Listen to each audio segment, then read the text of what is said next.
You're listening to the Mistresses of Mayhem with Brett from Fuel. This is Mistress Oicy. This is Mistress Angel. And I'm Mistress Nancy. And I'm Brett Scallions. What's up? How are you doing tonight? Doing great.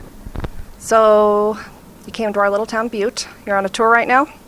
Yeah, we've got tonight and then tomorrow in Washington State somewhere, and then head home for a little while. So I'm excited. This is my first time in Butte, so it's kind of nice. Very nice. Well, thank you very much for coming. So you've got a brand new album out. Can you tell us a little bit about it? Yeah, came out March 4th. The record's called Puppet Strings. We're on our second single right now. The first one was called Soul to Preach To, and the one that's out right now is a song called Cold Summer. And we debuted #1 on Billboard rock charts, and yeah, man, loving life. Alrighty, and where can people access your music at? Anywhere, everywhere, iTunes or whatever your preference is. You know, I'm an old school kind of guy, so I prefer to have the tangible product and buy the CD and the actual record and be able to look at the liner notes and things like that and the artwork. But we're in a day and age to where that's not as important to some, I guess. So what is the craziest thing any fan has ever done to you while you were on stage? Oh, my God. Well, I mean, I've had plenty of crowd surfers, stage divers, people get on stage and get naked, and, there's always room for anything to happen. So it's, God bless them. I'm hearing a challenge. Yeah, I agree with Nancy on this.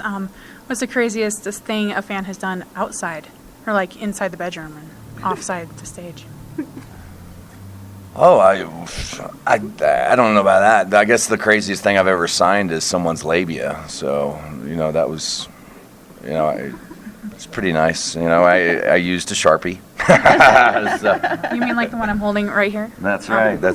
Luckily, she had a nice sized labia. There's plenty of room to sign on. So do you guys get bras and panties thrown at you guys when you're on stage? Many times, yeah. Lots of bras, and mostly bras. Every once in a while the occasional panty, but lots of bras. We usually tend to put them on our mic stands and whatnot, so it's always good. What do you guys do with your show and everything? What's going on with that?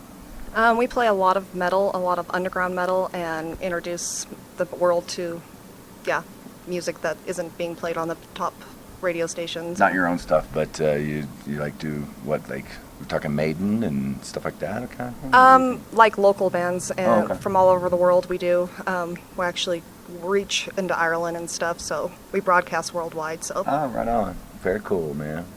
Love it. So, what's got you started in music? I've always been in it. I grew up in Tennessee, surrounded by Elvis, Tina Turner, Nashville, the blues. So it was always there, and I just always had a passion for it. So singing in the church when I was growing up, and it's just music was always a part of my life. So it's just always been there. Did you always want to do rock and roll, or was there anything else you wanted to do? Yeah, I've always gravitated towards rock and roll the most. I always had a passion for the blues and even jazz a little bit there and things like that. But it all kind of rock and roll comes from all of that anyhow. So it just kind of all my passion for rock and roll and the blues and jazz and country and stuff like that just all kind of intertwine. What have some of your biggest accomplishments been to you personally as a musician? Oh, man. Well, we sold millions of records as Fuel and, platinum records, double platinum records. It's all stuff to pat yourself on the back for, and when you get #1, when you hit #1 on a record or on a single or things like that, it's always a good thing. And, I played with Ray Manzarek and Robbie Krieger of The Doors for a long time, so that was a lot of fun, and just to wear those shoes for a while. And I've played with a lot of different people, from Slash to Dave Navarro to Billy Duffy from The Cult to Robbie and Ray from The Doors to Glenn Campbell. So, where was your favorite place to play?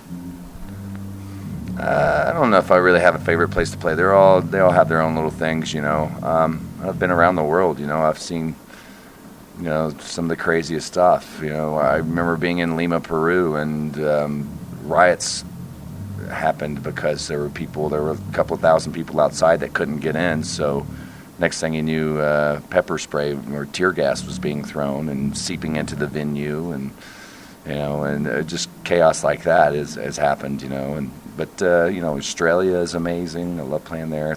All throughout Europe is amazing. So it's always a good time. Boxers or briefs or nothing? I'm a boxer brief kind of guy. Yeah, I combine the two. So. Who are some of your personal inspirations in music?